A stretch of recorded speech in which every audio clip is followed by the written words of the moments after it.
దువ్వాడ శ్రీనివాస్ ఉదంతం కొత్త మలుపు తిరిగింది. నేను మొన్ననే చెప్పా, వాస్తవంగా ఇది గృహహింస కేసు కిందకు వస్తుంది కానీ 498 కిందకి రాదు.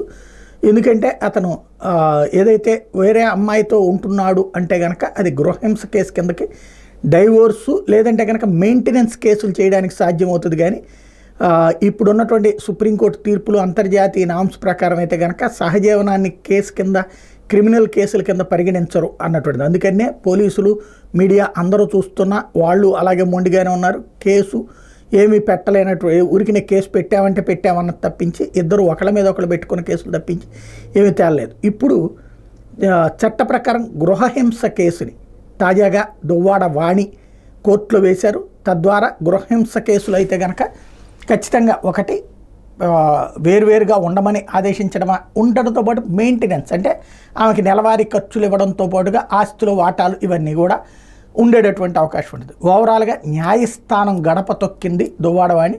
ఎక్కడికి వెళ్తుందో చూడాలి.